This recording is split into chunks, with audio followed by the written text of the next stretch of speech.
The weight of the silver tray was a familiar ache in my wrist, a cold promise against my skin. Around me, the ballroom buzzed with the sound of 1,000 meaningless conversations, the clinking of crystal, the low thrum of a string quartet butchering a pop song.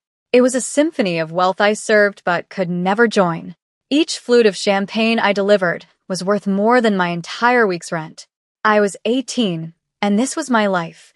A ghost in a red vest and a starched white shirt, refilling glasses for people who never once met my eyes. I moved through the glittering crowd with an economy of motion I'd perfected over months of this work.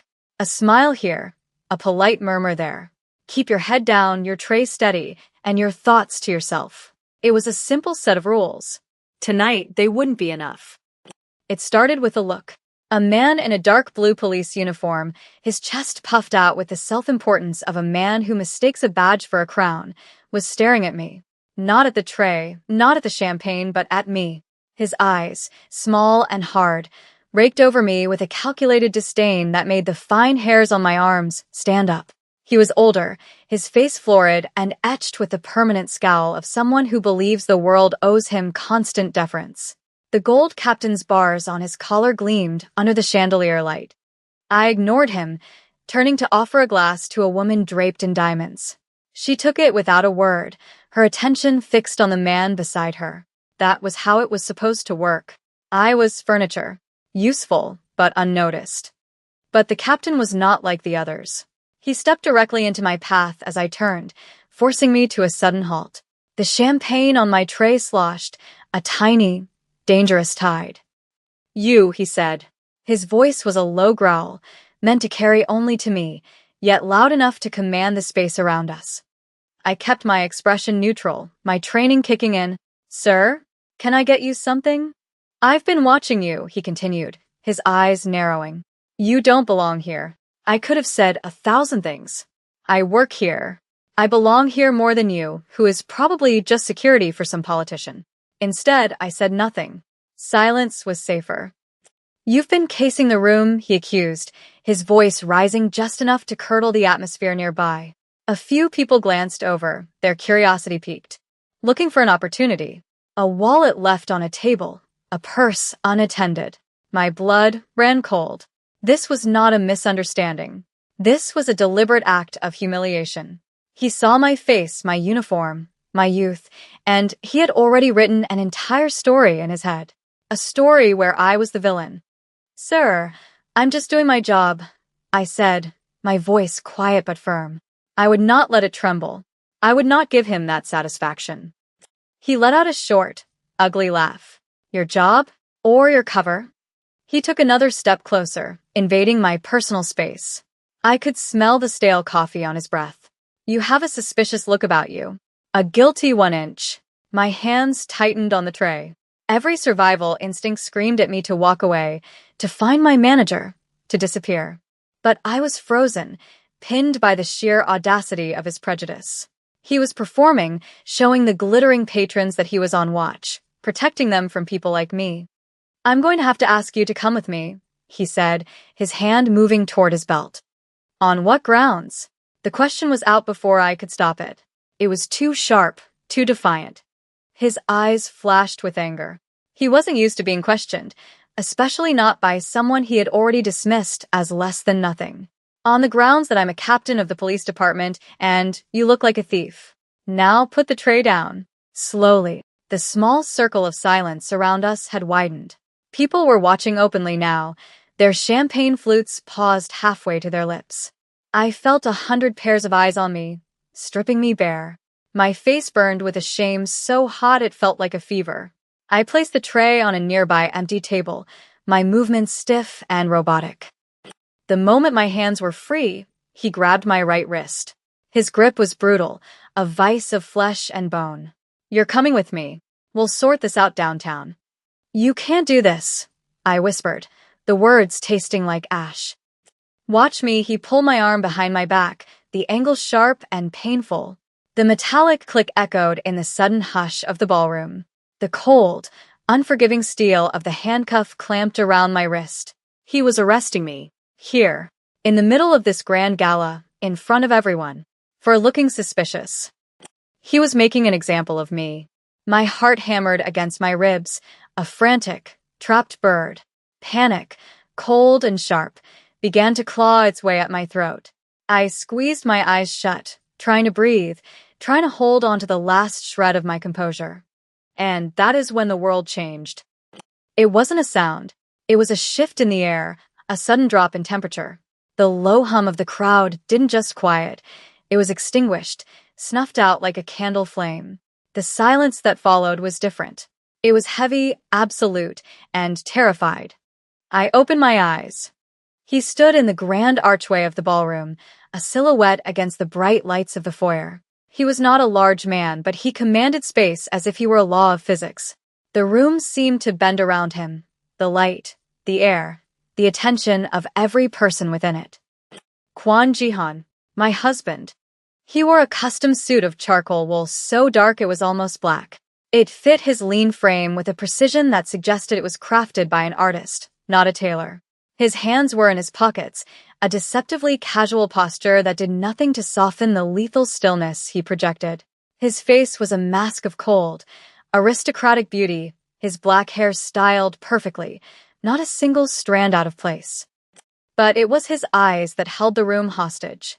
They were dark, so dark they seemed to absorb the light, and they were fixed on the scene in the center of the room, on the police captain's hand on my arm, on the glint of steel at my wrist. He did not raise his voice. He did not move quickly. He simply began to walk toward us, his polished leather shoes making no sound on the thick carpet. With every step he took, the fear in the room intensified. Men who ran corporations and countries seemed to shrink in his presence. Women adorned in jewels clutched their partner's arms. They knew who he was. The head of the Korean syndicate that ran this city's shadows, the unseen hand that moved pieces on a board they couldn't even comprehend. Captain Miller, however, was insulated by his own arrogance. He hadn't noticed the change in the room yet. He was too focused on his prey. He tugged on my arm, trying to pull me toward the exit. Let's go. You can make your phone call from the station. Jihan stopped a few feet away. He did not look at the captain. He looked only at me. His gaze was unreadable, a deep, dark well of something I couldn't name. I saw a flicker in their depths, a spark of something ancient and predatory. It was a look that stripped away everything, the ballroom, the uniform, the handcuffs, until there was only him and me. Then he spoke. His voice was quiet, a low, smooth baritone that cut through the silence, like a razor. Captain. He said the title with an inflection that turned it from a sign of respect into an insult. Captain Miller finally looked up, his face a mask of irritation. Who the hell are you? This is official police business. Stay back. Jihan's eyes slowly, deliberately, moved from my face to the captain's hand gripping my arm. He tilted his head, a small, almost imperceptible movement. A ghost of a smile touched his lips, but it held no warmth. It was the baring of teeth. You have made a mistake, Jihan said. It was not a threat. It was a statement of fact, as calm and certain as a weather forecast predicting a hurricane. The captain's face flushed a deeper red. He was a man who thrived on intimidation, and he was being challenged. I am placing this woman under arrest. She fits the description of a suspect in a series of thefts in this area. Now, if you'll excuse me. She fits the description, Jihan repeated, his voice dangerously soft. Tell me, Captain, what is the description? The captain faltered for a second, caught off guard. Young. Works service jobs. Moves around places like this, looking for opportunities, he trailed off, realizing how flimsy it sounded. I see, Jihan took another step forward. He was so close now I could smell the faint, clean scent of his cologne, something like cedar and cold night air.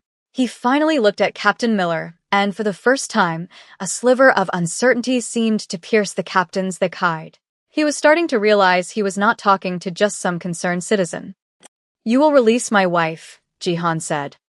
The words hung in the air, heavy and unbelievable. My wife. The captain's jaw went slack. His eyes darted from Jihan's impassive face to my own. Confusion warred with disbelief on his features. Your wife? He stammered. This girl is a waitress. She is, Jihan agreed, his tone deceptively pleasant. And she is my wife. and you have put your hands on her. So, I will ask you one more time. Release her. Now. The captain, his brain finally catching up to the reality of the situation, began to sweat. He had seen Jihan's face in classified briefings. He knew the name. Kwon Jihan was not a man you arrested. He was a man you prayed you never had to meet. And he had just arrested his wife. With fumbling, trembling fingers, the captain unlocked the handcuff. The steel fell away from my wrist, leaving a raw, red mark. I instinctively cradled my hand, the feeling of freedom so abrupt it was dizzying. Jihan's eyes flickered down to the red mark on my skin. The cold mask on his face tightened, becoming something harder, something made of carved ice. He looked back at the captain, whose face had gone pale, the color of old parchment. My associate will take your statement outside, Jihan said, his voice dropping to a near whisper. A man in a suit, who had seemingly appeared from nowhere, stepped forward and placed a firm hand on the captain's shoulder. The captain looked like he was going to be sick. Wait, it was a misunderstanding, he pleaded, his bravado completely gone, replaced by a desperate, animal fear. There is no misunderstanding, Jihan said, his back already turned to the captain as if he no longer existed. He was looking only at me. The man in the suit guided the captain away, his protests dying as they moved toward the exit. The ballroom began to breathe again, conversations restarting in hushed, frantic whispers. The show was over. But for me, it was just beginning. Are you all right, Aaliyah? Jihan asked, his voice for my ears only. I could only nod, my throat too tight to speak. My wrist throbbed, a dull, humiliating ache. He saw me looking at it, and his expression, for a fraction of a second, was unguarded. What I saw there wasn't just anger. It was a deep, possessive fury that was almost frightening in its intensity. It was the look of a king whose most prized possession had been scratched. He reached out, his long, elegant fingers gently taking my hand. He turned it over, his thumb brushing over the red, chafed skin. His touch was surprisingly soft, a stark contrast to the violence I knew he was capable of. It sent a shiver through me that had nothing to do with fear. This will not happen again, he murmured. It was a vow. He still held my hand, his grip firm, but not painful. He looked around the room, his eyes sweeping over the curious faces, the whispers, the stares. He was staking a claim, drawing a line in the sand for all to see. I was not just a waitress. I was his. And an insult to me was an insult to him. I understood, in that moment, that the invisible cage I had lived in since our arranged marriage had just become a fortress. And I wasn't sure if its walls were meant to keep others out or to keep me in. He gave my hand a gentle squeeze and then released it. Go and get your things, he said, his voice once again cool and controlled. We are leaving. He didn't offer me an escape, a way to fade back into the anonymity of the staff. He was taking me out the front door with him. He was making a statement. I swallowed hard, the last vestiges of the girl who just wanted to get through her shift disappearing. I walked toward the staff locker room, my legs unsteady, feeling the weight of his eyes on my back with every step. The red vest and white shirt felt like a costume I was about to shed for good. I didn't know what I was changing into, only that there was no going back. In the small, cramped locker room, I leaned against the cool metal, my breath coming in ragged gasps. The adrenaline was fading, leaving a shaky, hollow feeling in its wake. I peeled off the uniform vest, my fingers clumsy. My life had been cleaved in two, the time before Jihan walked into that ballroom, and the time after. I had married him 6 months ago, a deal made between him and my father to settle a debt I never knew existed. It was a business transaction. I was the collateral. We lived in the same sprawling, minimalist penthouse overlooking the city, but we moved in separate orbits. He was a creature of night and silence, a man who spoke in calculations and moved with a purpose I could never quite grasp. I was a student, a waitress, a girl trying to pretend her life hadn't been sold. He had laid out the terms with cold precision on our wedding night. He would provide for me, protect me, and ask for nothing in return except my discretion and my presence at certain events. Our marriage was a shield for him, a way to project an image of stability. And for 6 months it had worked.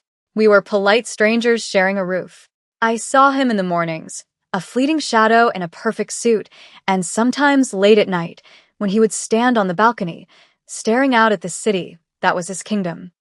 But what happened tonight, that wasn't part of the deal. The cold fury in his eyes, the possessive way he'd said my wife, that was something new. Something that terrified and intrigued me in equal measure. He had protected me, yes, but it felt like more than that. It felt like he was protecting something that belonged to him. I changed into my simple clothes, jeans and a sweater, and stuffed the uniform into my bag. When I walked back out, he was waiting for me, standing near a towering floral arrangement, looking as out of place and as perfectly in control as a panther in a gilded cage. He turned as I approached, his eyes scanning me from head to toe, as if checking for any other damage. "Ready?" he asked. I nodded. He led the way, and the crowd parted for him like the Red Sea. The whispers followed us, a ripple of speculation and fear. As we stepped out into the cool night air, a sleek black car pulled up to the curb, its engine a low, contented purr. The driver, a man built like a mountain, got out and opened the back door. Jihan placed a hand on the small of my back, guiding me inside. The touch was light, impersonal, yet it burned through the fabric of my sweater. The car was a cocoon of black leather and silence, smelling of the same cedar scent that clung to him. The door closed, shutting out the world. We drove in silence for several minutes, the city lights a blur of fractured color through the tinted windows. I stared out at them, my reflection a pale, wide-eyed ghost. I could feel him watching me. "The captain's name was Miller," he said finally, his voice calm. "He has a 30-year career, a wife, 2 daughters in college, a pension he was looking forward to." The use of the past tense was not lost on me. "What will happen to him?" I asked, my voice small. "He will be retired," Jihan said. The word was sterile, clean, but the meaning behind it was anything but. Miller's life, as he knew it, was over. Because he had insulted me. Because he had embarrassed Jihan. No one will put their hands on you again. I thought of the raw mark on my wrist, the public humiliation. A part of me, a dark, vengeful part one didn't know I had, was glad. But another part was horrified. The power he wielded was absolute, terrifying. To erase a man's life over a slight, a mistake born of arrogance and prejudice, it was the power of a god or a monster. He was wrong to do what he did, I said, choosing my words carefully. But his family. Jihan turned to look at me fully. In the dim light of the car, his face was all sharp angles and shadows. "They have nothing to do with this. His daughters will find their tuition is paid for by an anonymous benefactor. His wife will receive his full pension. I am not a savage, Aliyah. I am precise." His precision was what scared me the most. He moved through the world like a surgeon, excising threats with cold, clean cuts. There was no passion in it, only calculation. Except for tonight. Tonight, in the ballroom, I had seen something that wasn't calculated. That flash of fury in his eyes had been pure, unadulterated emotion. It was the first real emotion I had ever seen from him. We arrived at the penthouse. The elevator opened directly into the vast living space, a cavern of white marble, black furniture, and glass walls that offered a breathtaking view of the city. It was beautiful, but it had never felt like a home. It was a museum, and I was just another exhibit. Jihan walked to the bar and poured 2 glasses of water. He handed one to me. Our fingers brushed. A jolt, small but unmistakable, shot up my arm. I pulled my hand back quickly. "I didn't know you were coming tonight," I said, needing to fill the silence. "My plans changed," he said simply. He walked over to the floor-to-ceiling windows, looking down at the glittering tapestry of lights below. Park Min-jun was there, from the Ilson family. He has been making moves on my shipping routes. I needed to make an appearance, so that was it. It was about business. His anger wasn't just for me. It was because Miller had created a scene, a disruption, in front of one of his rivals. It was a show of weakness. The realization was a cold splash of water, extinguishing the strange warmth that had begun to kindle inside me. Of course, it was always about the business, the empire. As if sensing my thoughts, he turned from the window. What Miller did was an inconvenience. It created a ripple I will now have to smooth. But that is not why I was angry. He walked toward me, closing the space between us until he stood just a foot away. He was taller than I realized, and I had to tilt my head back to meet his gaze. When I walked in and saw his hands on you, he said, his voice a low thrum, I saw a loose end. A liability. A problem I needed to solve. He paused, his dark eyes searching my face. But that was not all I saw. My heart started to beat faster. There was a woman I was supposed to protect once, he said, his voice taking on a distant, almost haunted quality. My younger sister. She was vibrant, reckless. She trusted the wrong person. A man from a rival family. I warned her, but she thought she knew better. They used her to get to my father. By the time I found her, it was too late. He looked away, back toward the city lights, but I knew he wasn't seeing them. He was seeing a memory. I was young, not yet in charge. I couldn't protect her, he continued, his voice flat, devoid of the emotion the story demanded. I swore I would never fail like that again. Anyone under my roof, under my name, is my responsibility. An absolute 1 inch. He was giving me an explanation. Kwon Ji-han, the man who never explained himself to anyone, was explaining his actions to me. He was showing me a piece of his past, a wound that clearly had never healed. The story wasn't an apology, but it was something more. It was a context. It was the key to the fury I had seen in his eyes. He hadn't just seen a business liability in that ballroom. He had seen a ghost. I'm not your sister, Ji-han, I said softly. His eyes snapped back to mine, sharp and focused. No, he said. You're not. He reached out and tucked a stray curl behind my ear. His fingers were cold against my skin. The gesture was so unexpectedly tender it made my breath catch. You are my wife. And Park Min-joon saw you tonight. He saw Miller put you in handcuffs. He saw me react. He will interpret that as a weakness he can exploit. The danger wasn't over. It had just begun. The police captain was a stray dog. Park Min-joon was a wolf. What do we do? I asked, the we slipping out naturally. A flicker of something, surprise? Approval. Crossed his face. For now, you will not be alone. My driver will take you to your classes. Someone will be with you at all times. My world, already small, was about to shrink to the size of a gilded cage. I should have been angry, resentful. Instead, a strange sense of security settled over me. The thought of being alone after tonight was a far more terrifying prospect. And what about you? I asked.